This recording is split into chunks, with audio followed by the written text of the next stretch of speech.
Bonjour, ici Steve Leto de professiondaytrader.com. Donc aujourd'hui, j'ai Everlast qui m'a posé une question dans le forum et puis qui me demandait de commenter l'euro USD, donc le Forex, l'euro versus le dollar US.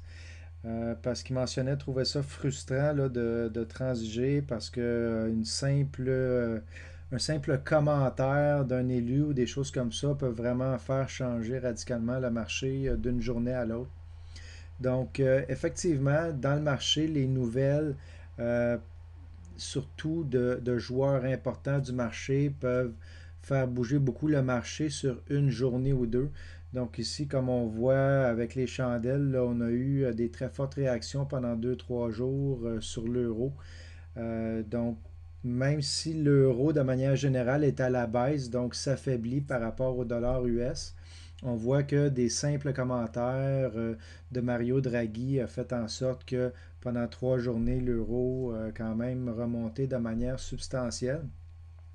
Mais c'est pour ça qu'il faut quand même toujours se ramener au graphique. Comme on peut voir ici, la grande tendance reste baissière et c'est très rare, vous allez le remarquer, que des simples commentaires ou rumeurs peuvent faire bouger le marché sur une journée ou deux, mais vont très rarement faire changer la grande tendance.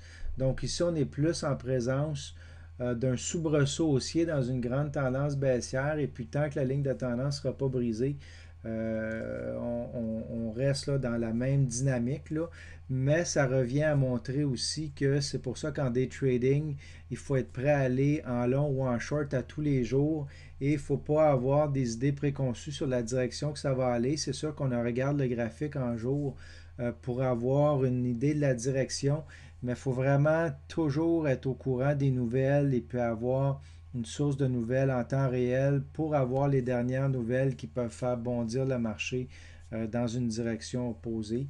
Puis en plus, là, on voit qu'il y a un petit peu de sable dans l'engrenage ici.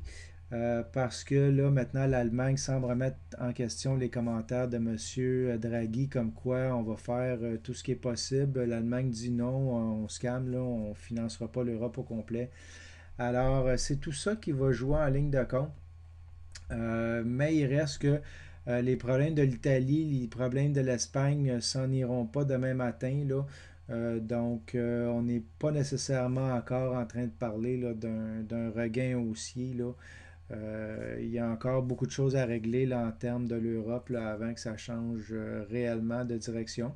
Mais ce qui ne veut pas dire que, encore une fois, demain matin, il peut y avoir une autre nouvelle positive qui tombe, puis ça fait remonter le marché. Donc, il faut vraiment toujours rester à l'affût des nouvelles parce que c'est vraiment, quand on est en day trading, c'est vraiment la nouvelle qui est roi. Parce que c'est ça aussi des fois qui fait réagir et puis changer brutalement ce que vous aviez qui est en train de se former dans l'analyse technique. Donc, c'était Steve Leto de Profession Day Trader. À bientôt.